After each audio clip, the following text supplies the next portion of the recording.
네, 영역별 마무리 학습 전략에 대해서 좀 더 자세하게 이야기 나눠보겠습니다. 윤상형 선생님께서는 국어 교과 담당이시거든요. 국어 영역 마무리 학습 전략이 있다면 어떤 게 있을까요? 네.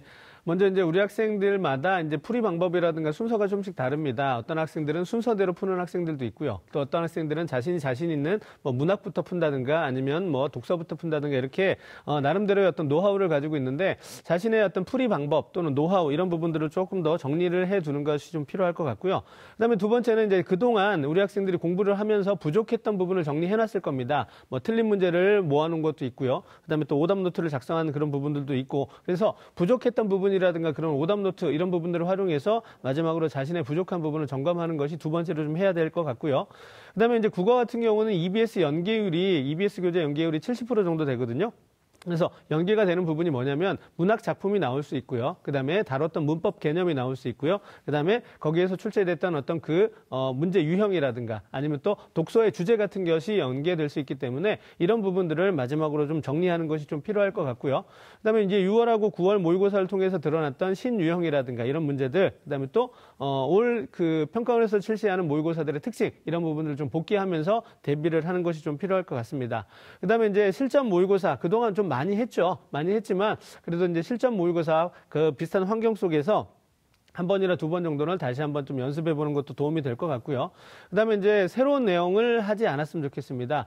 이제 새로운 내용을 하다 보면 자꾸 불안해질 수 있거든요. 그래서 새로운 내용을 하기보다는 그동안 했던 내용을 마지막으로 좀 정리하는 이런 어떤 차원이 좀 됐으면 좋겠고 우리 학생들 시험을 치르게 되는 이 국어는 1교시입니다. 1교시 시험 시간은 8시 40분부터 10시까지거든요. 이제 본령 시간이 그렇게 되기 때문에 이 시간에 가급적 국어 공부를 하면 계속해서 반복적으로 하다 보면 그 시간대에는 국어적인 머리가 좀 잘 돌아갈 수 있습니다. 이런 부분도 좀 생각을 해보면 좋을 것 같고요. 국어가 약한 학생이라면 시험장에서 내가 어떤 걸 봤으면 좋을지 그런 어떤 노트라든가 이런 부분들, 뭐 요약본, 서머리 노트 이런 것들 좀 가져가면 도움이 될 거라고 생각을 합니다. 네, 자 조미정 선생님께서는 수학 전문가시거든요. 자 선생님 그렇다면 수학 영역 학습 마무리 전략에 대해서 말씀해 주시죠. 네, 뭐 다른 과목도 마찬가지겠지만 수학이라는 분야는요.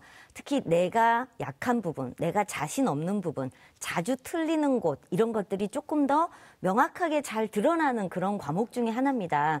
따라서 그동안 모의고사를 봤다거나 아니면 문제집을 풀었거나 이랬을 때 자주 틀리는 문제, 반복적으로 틀리는 문제 유형은 정해져 있다고 볼 수 있어요. 그래서 아마 이런 부분들을 우리 친구들이 잘 그동안 오답 노트를 통해서 정리를 해놨을 거라고 보여집니다. 따라서 평소에 자신 없는 단원, 그다음에 문제 유형 이런 것들을 잘 정리해 놨다면 이런 것들을 수능 당일날 가서 쉬는 시간에 확인하면서 다시 한번 보는 그런 시간을 갖도록 미리 준비를 해 두시면 좋을 것 같고요.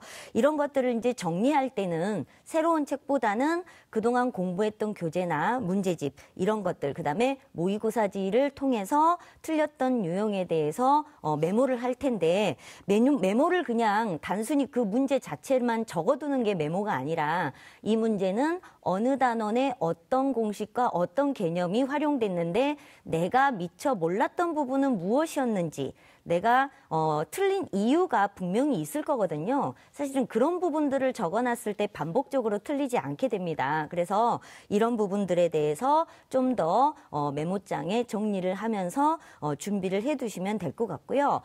이제 오답 노트뿐만 아니라 처음부터 교재를 쭉 넘기다 보면 그 단원별로 꼭 알아야만 되는 기본 개념이나 공식, 그다음에 변형된 문제, 그리고 서로 다른 문제가 통합된 그런 난이도 있는 이제 문제들도 있을 수 있어요. 그래서 학생들의 수준에 따라서 그런 부분들을 꼼꼼하게 체크해 보면서 3년 동안에 공부했던 내용들을 정리해 보는 시간을 가지면 좋겠습니다. 네. 무엇보다 수학은 내 답이 정답이다라고 생각하는 자신감 아주 중요합니다. 네, 자 마지막으로 또 이정현 선생님께서 탐구 영역 관련해서 마무리 학습 전략 말씀해 주시죠. 예, 탐구 영역은 뭐 국어나 수학, 영어와 달리 그 선택 과목이 아주 많습니다.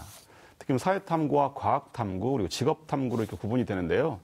해당 영역에 따라서 뭐 8과목이라든가 또는 9과목의 선택 과목들이 있습니다. 그래서 또 그리고 이제 개인별로 선택한 과목들이 똑같지 않기 때문에 굉장히 그 문제에 따른 난이도가 모두 다르다는 점 좀 기억해 주셔야 될 것 같고요.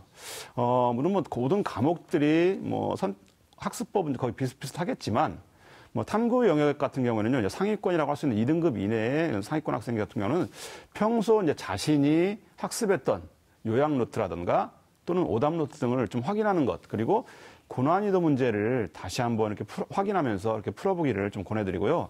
이렇게 그 상위권 학생 같은 경우 이제 고난이도 문제를 놓칠 경우에는 최고 등급을 받기가 이제 어렵다는 점도 이렇게 명심했으면 좋겠고요.